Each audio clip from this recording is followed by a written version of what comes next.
Hey everybody, welcome to the official Do Good Better podcast. I'm your host, Patrick Kirby. And of course, this show is all about helping nonprofits, small, do great big things, acknowledging the small nonprofits that do great big things, and really celebrating the can-do attitude in the nonprofit world. This is going to be kind of a weird and unique episode. Usually we have a guest on. We usually have a guest expert trainer. We talk to nonprofits who are doing awesome things. It's just me and you today. And I know that's a little bit weird, but we're coming up on our 50th episode. I figure we can go outside of the box. We can think differently and do think. I have something on my mind that I actually really wanted to talk to nonprofits about. And I've been experiencing this with both clients, potential clients, and just general feel and community within the nonprofit world. And it is fear. Everybody has a twinge of fearfulness nowadays. And I think it's affecting a lot of fundraising. It's affecting a lot of relationship building and the mindset of the nonprofit world. And I think we need to address it now because I think we need to nip it in the bud before we get any further down the line. And I think we're going to help today. I just been thinking about it a lot on how we can actually process in our brains. We talk a lot about it, celebrating and planning and appreciating and all these kind of things and how-tos, but we're really not addressing the root problem here. And it is sort of becoming an epidemic. And I want to address that with you kind of on a one-on-one thing today. Just kind of random thoughts from your friend, Patrick Kirby, and here on the official Do Good Better podcast. So one of the things that I'm finding, again, fear. Everyone is trying their best to navigate in this crazy world. We totally get it. And a lot of people are just wondering what to do first, what to do next. They're frozen in place. There's no real answer or like best case scenario anymore. They're all they seem to be worst case scenarios, whether it's events, whether it's hiring, whether it's firing, whether it's trying to do HR stuff. Volunteering is an issue now. Nobody knows where to start. And I think where we need to start is addressing what's in your brain. Why aren't you doing the things that you need to know or you need to do? And what do you need to know in order to get that first step forward? And I think it's addressing the mindset of fearfulness of what's going to happen. And I think that's dangerous in a nonprofit world because I know that this is a world that's a little bit different than what you remember. And I know there's a lot of troublesome things ahead because there's no clear direction or clear answers on when this whole pandemic thing is going to end and what the hell to do next. So let's start there. Let's start with events, volunteers, and HR stuff. What do we do here? Right now, we're kind of leaning up into the end of the year. And a lot of end of year events are either sort of like, are you going to do it in person? You're going to cancel, or you're going to do it virtually or some sort of hybrid version. We started a lot of conversations with clients about sort of moving them virtually. We're seeing better results on interaction, participation, money being raised. And those are for the groups that have, all right, screw it, we're going to try it. They can't stop our fundraising momentum, which is really the key, but taking that leap of faith and turning it virtual. I am a glass exceedingly full kind of person. And my gut says that this pandemic's not going to go away for a while. And I don't think we're going to have in-person events to the level that we used to have. So you gotta go virtual. A lot of people, I think, are fearful about, well, it's not going to be the same. Yep, it's not. The world is different. The world is completely different. And that's the thing you got to wrap your brain around. This is a completely different world. The reality that we were in 5-6 months ago is not the reality we live in now, nor will it be in the future. This is going to be a weird change of events. And I've used this phrasing before in a lot of the trainings I've done and a lot of conversations I've had is that remember after 9/11, it was really weird to take off your shoes and take off your belt before you got on a plane. And now it's just an inconvenience that we're used to. It's the reality. The reality is you take your belt off, you take your shoes off, take your gum wrappers out for some reason at the airport. And that's what you do at the air. That's what you do to get on a plane nowadays. I don't think there's a lot of people taking plane flights, but when you do, that's what you're rocking. The same thing with events. Events are going to go virtual. They are going to be virtual for the foreseeable future. And that is your reality. Your fear of what it's going to look like can't hold you back from holding an event because you need that momentum. You need to get in front of the people that you are trying to either attract or maintain momentum at your organization. And if you're going to take the leap, take the leap. I feel like fear is driving a lot of people to cancel and push back. You can't cancel and push back. You have to maintain some sort of semblance of structure by which you're communicating with your donors and holding steady to your fundraising ebbs and flows, and events is really one of them. Now, should you base all your fundraising goals on some special events? No. You got to have a lot of pillars to this. You got to have annual giving and major gifts and all sorts of different ways to bring in revenue. But events are critical, especially if you're an organization that relies on a lot of those things to come in. So you have to get rid of the fear of going virtual. We have seen an increase in donations. We have seen an increase in participation. We have seen an increase in the amount of folks that you're drawing from. If they can't make it to a gala, they can't afford a black tie event, but they can afford going online and seeing your message and really getting and hammering home why you need to exist, because the government can't, shouldn't, and won't do what you need to get done in your community. They want to help. If you don't have your event and if you cancel things, how are people supposed to get the message across that you need help? Invite them into a virtual room. You trap them in for an hour, 90 minutes at the most, and say, this is what we're doing. This is the program that we were going to do. This is the new program we're going to have. We're going to shorten everything up. We're going to tighten everything up. The need is still there. The fear of the unknown of if this is going to work cannot hold you back from building momentum for your organization. Please, I beg of you. The next thing that I think people are really fearful about is volunteer work. If you're an organization that has a lot of volunteers, but you are now in a way that you can't get together with your volunteers, you got to figure that out. You cannot abandon your folks who want to help. And if they can't help financially, they can help you figure out some way to assist in your programming, assist in your fundraising, assist in your communications. I think people are fearful if they do reach out to your volunteers and don't have something available, they're just going to go and find somewhere else. I think that's a real possibility. People want to volunteer for things that makes them feel good intrinsically. So tap into that. So if you're an organization that is very program heavy, that you need to concentrate on, and you don't think you can do virtual fundraising, or you don't have virtual things that you can do because you got to concentrate on your programming, great. Use your volunteers for good to help you with the other things that you can't get to. You're wearing 10,000 different hats. We already know that. I mean, that's the thing.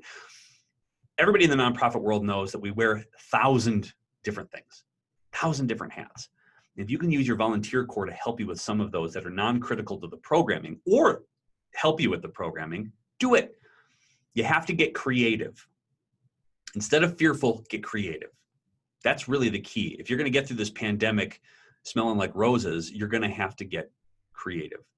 And so figuring out ways that your volunteer corps or potential volunteers could help you in your organization, create a way to communicate. Are there champions within social media?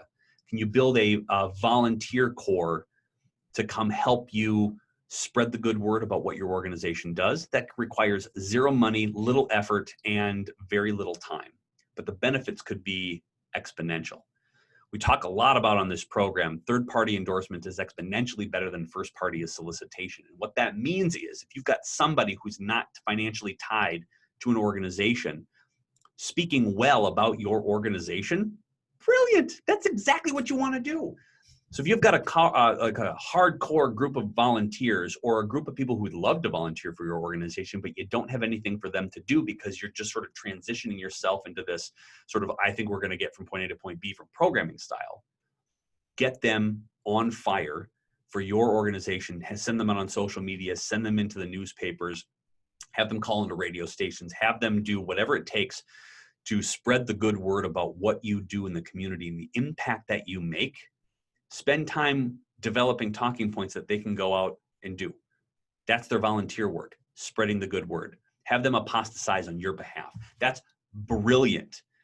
Now that takes trust. and lack of fear that those who are talking well about your organization are talking well about your organization. Set them up for success. Give them whatever they need in order to be out there talking positively about your group or your organization or your nonprofit or your leadership or the programs that you have. Have them go out and do that. And take the fear away from not knowing who's talking about it or what they're talking about, and embrace the fact that these people want to help. That's the fear that I think holds people back. I think a lot of other fears that people have involve HR.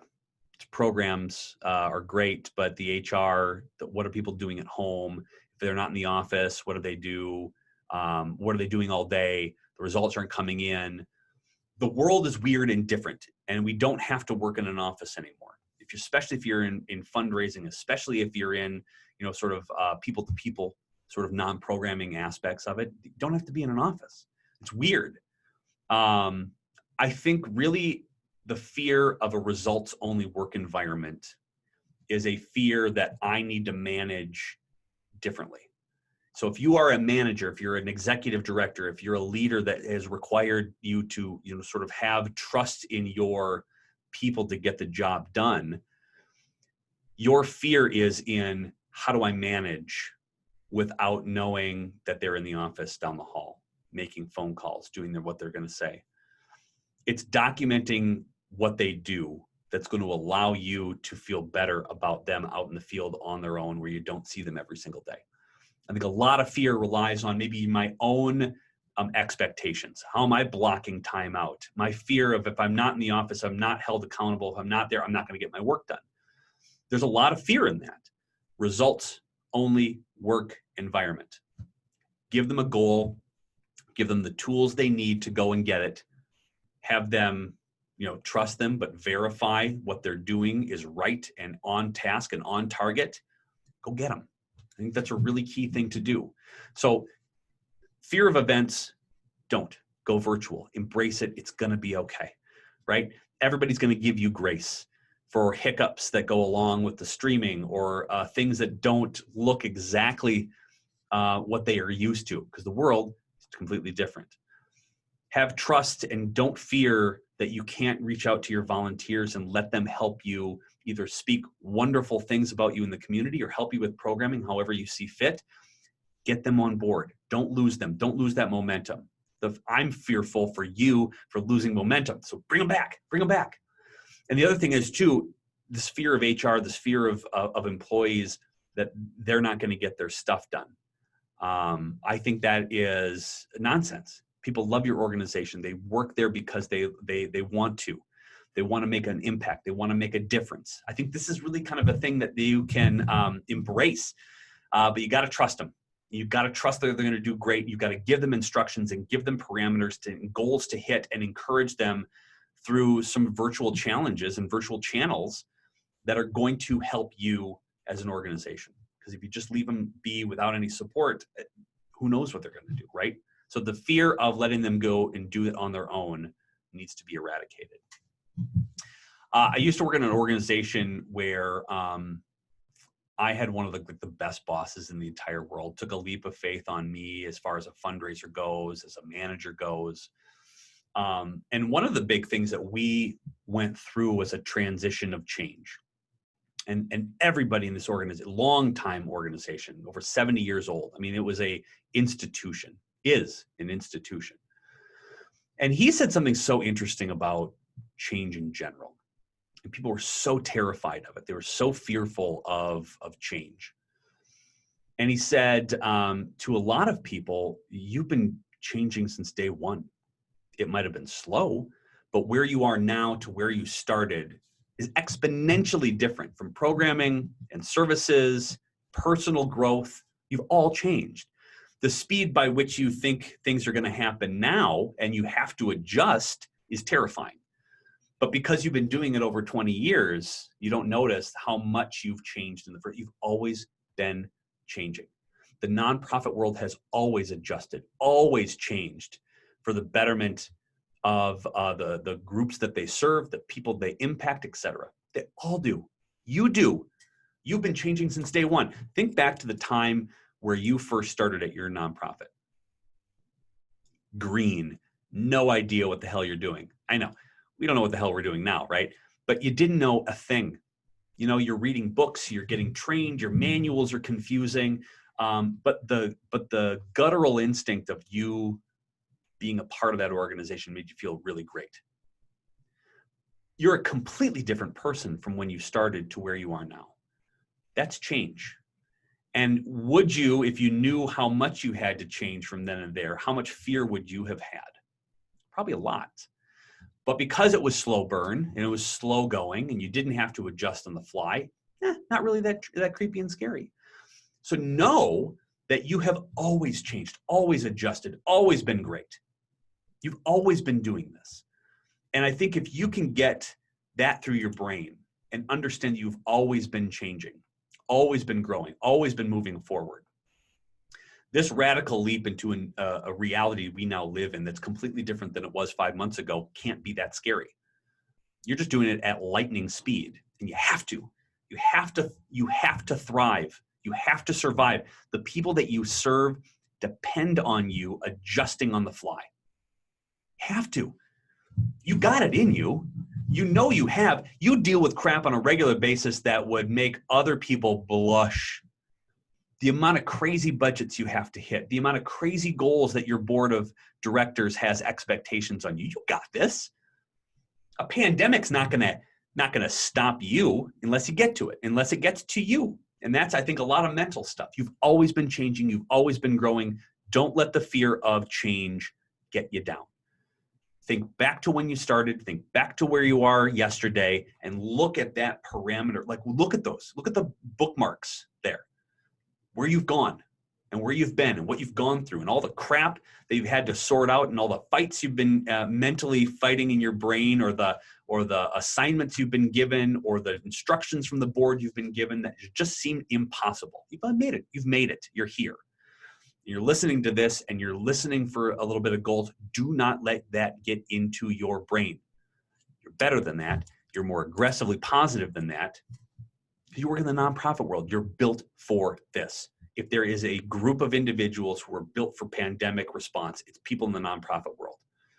All you do is, adjust on the fly for crap that comes down the line. That's the nonprofit's built for. You built organizations based on responding because nobody else would do it. That's really where nonprofits started, right? We just came out of the blue and said, well, if nobody else is going to do it, let's start a nonprofit. Let's get it done. This community needs us. They need you now more than ever. And they need you to really respond in a positive light. They do. They need your enthusiasm more than ever. They desperately need it. So you got this. It's going to be easy. A lot of people are going to ask, like, what's the next steps? How do I get out of my fear? How do I not sit and loathe for a day's gone by? You need a framework. You need to build a framework. We've built one here on this podcast. We talk about it for every organization. We ask them what are they planning? What are they doing differently? What have you documented as successes? What do you celebrate? What do you appreciate? 5 days, every day, 20 minutes a day, whatever it is, build your own framework. Let's build it together right now. Bear with me. Mondays are for planning, Tuesdays are for doing, Wednesdays are for documenting, Thursdays are for celebrating, and Fridays are for appreciating. Take 20 minutes a day to rid yourself of all the chaos in the entire world and concentrate on that. Let's talk about Monday. Mondays are for planning. Get all of your logistics together, right? What do you have to get done by the end of the week? Plan for that. All hell's going to break loose at some point. You know this. It's happened every week since the day you started. It's totally fine, right? But what do you have to get done? What's the one thing that it prioritizes over everything else? Start with one. Don't start with 28 things. You know you can't do that. Your to-do list keeps growing and you haven't crossed anything off. We all know how this goes. We've all been there. We're all there now, right? You're not alone, but plan on getting something done.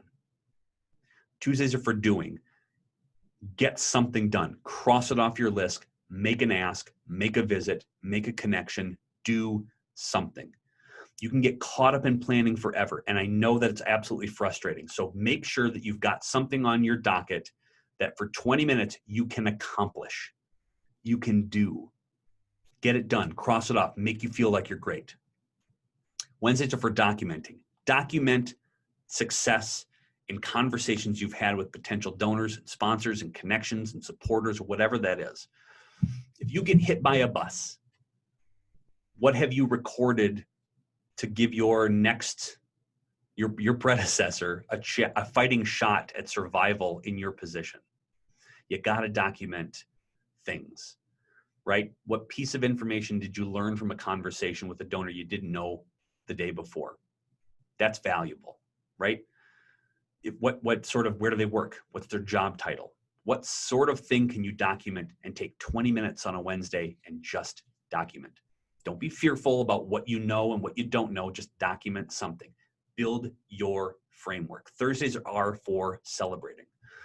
You do a terrible job of celebrating your wins. I'm talking to everybody in the nonprofit world. And no, it's not bragging. It's just awesome. Remember why you do the things that you do, why you started this job in the first place, why your impact is great, why your organization kicks ass. Remember that. Why is it? Make sure you spend 20 minutes on a Thursday celebrating your successes, celebrating your wins, no matter how big or how small. Celebrate. Remember why you do this. Fridays are for appreciating. If you can end the week with thank yous, if you do nothing else other than write 5 thank you notes, personal, handwritten thank you notes to people in your community, not just donors. Donors expect a thank you note. Great. You know who doesn't expect a thank you note? A coworker who did something really awesome. A community member that maybe has nothing to do with your organization but made an impact and made the community better. Send one on your behalf of your organization to that person. We've been paying attention. You did great. Kudos to you. Thanks for being a part of this community and making the world a better place. Don't think of thank you notes as just feeding the ego of somebody who donates a large sum of money. They're going to get their thanks. Thank the underdog. Thank the person who doesn't get thanked a lot. Thank your coworker, your volunteers, people who need to feel really great at the end of the week. Send them a note, send them a text, pick up the phone and call. End the week on appreciation. That's what you should do every single time. Now, if you build that framework, planning, doing, documenting, celebrating, and appreciating, if you have that framework, at least you have something on the books every single week that you get to go and abolish all fear because you know exactly what you're going to do every single day for at least a small chunk of time. Control what you can control. Do what you can do with the hand you have been dealt at your organization, and make sure that you are not fearful about it because you got a plan. You have a framework. You get to go back to those things, right? Think about it from a marketing standpoint. What are you planning on doing as an organization? Post it on Facebook. What are you doing differently than anybody else in your neck of the woods or your nonprofit? Post that on Facebook. There's a great marketing plan. What have you documented as a success? Post it on social media. What do you want to celebrate? Post it on social media. Write a press release. Go on the radio. And who do you want to appreciate? Pick up the phone, plop it on social media. Whatever your marketing plan is, you can use that framework too. You don't have to be fearful about what the hell do I do? I don't know if I'm doing it right. Pretty easy that way, right? Fear can be a really ugly thing in the nonprofit world. I totally understand that. We have no idea what this pandemic is going to do. We have no idea what next week is going to bring. Hell, I'm losing sleep over school for my kids, the same way that you probably are too, or your cousins or your nephews or your neighbors. Nobody knows what's going to go on. That's literally the scariest thing in the entire world. But if you let that get the best of you, you are going to really do a disservice to your organization. You have to be the shining light. You have to be the enthusiastic warrior that goes out and says, listen, we acknowledge all the BS going on in the world. And it doesn't matter, whatever social issues that are going on, whatever that is, yep, we acknowledge it. People are desperate to attach themselves to a positive, impactful group. And you have to be that happy warrior. I'm sorry to burden this with you, but you have to be. You have to conquer your fear in knowing that I don't know what I'm doing. Nobody does. You know, I'm not going to tell you to fake it till you make it, but fake it till you make it, right? You don't need to know every single aspect of your organization at all. You don't. I promise you. All you need to know is that you believe in your mission, you believe in the impact, you know what you do is great, right? Tell that story to as many people as possible and do it enthusiastically. That'll conquer your fear because people are going to ask, how can I help? You have a list of things that you can do. Follow a framework.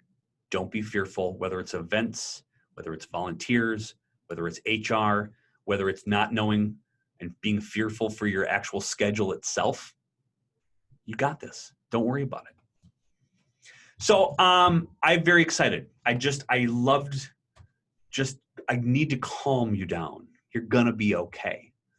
And you shouldn't be fearful. You should be awesome because you are. You're just awesome.